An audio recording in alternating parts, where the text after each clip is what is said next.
Bom dia, boa tarde ou boa noite. Eu sou a Letícia e essa é a primeira parte de Estado em Sociologia do terceiro ano. Galera, se vocês ainda não acessarem o aba, acessem lá, tem atividades, tem uma bibliografia extra e tem os slides do professor que vão te ajudar bastante nesse período. Bom, nos vídeos passados nós vimos sobre poder e política, esse é o primeiro vídeo de Estado. Então a gente vai basicamente falar o que é um Estado e quais são as características principais para que um Estado seja um Estado.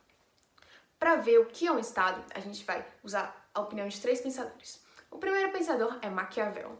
Maquiavel fala que um Estado basicamente tem que manter a prosperidade e a união da sua população. Somente isso. O segundo pensador é Norberto Bobbio. Lembra aquele que eu indiquei lá no primeiro vídeo? Ele fala que o Estado é uma organização complexa e que essa organização tem algumas características. Ela tem a centralização do poder e a impessoalidade no poder.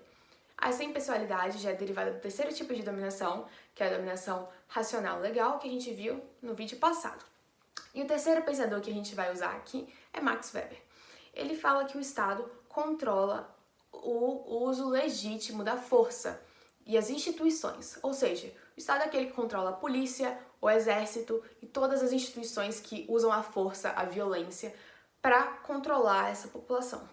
Então, é isso. Eu acho que a definição mais complexa aqui seria a do Norberto.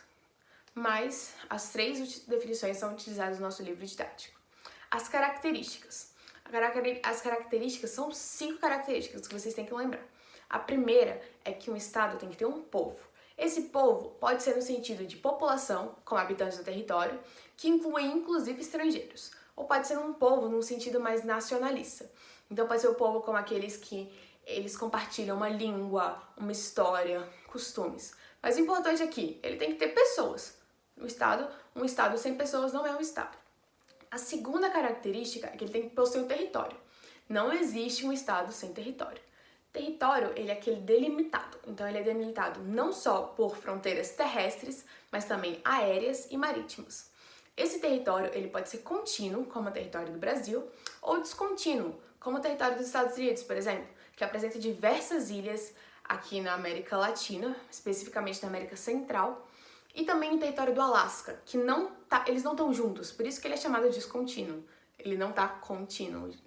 Pegou?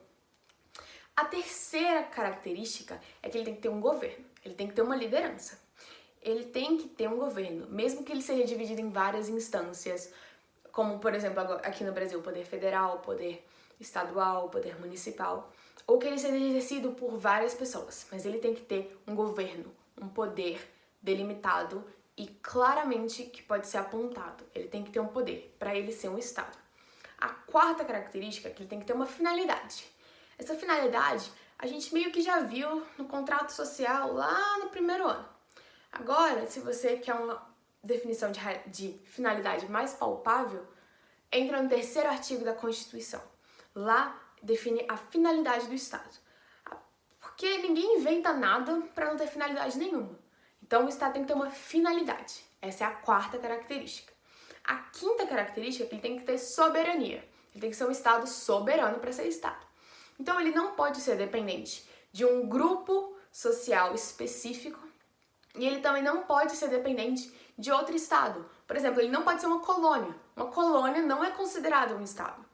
Ele também não pode ser dependente de instituições, salvo algumas exceções. Como, por exemplo, ele não pode ser subordinado à igreja, mas o Vaticano é, por exemplo, um Estado subordinado à igreja. E essa questão de não ser subordinado a um grupo social específico, às vezes não valem para alguns países. Então, tem alguns países, por exemplo, que não aceitam uma etnia, um povo específico. Então, essas questões ainda são um pouco abertas para discussão. Mas a soberania do Estado, ela tem que ser caracterizada, ela tem que ser considerada. Bom, gente, esse é o vídeo sobre Estado. A gente vai ficando por aqui. E lembrem-se, ninguém é pequeno demais para ensinar, nem grande demais para aprender. Tchau, tchau, até a próxima.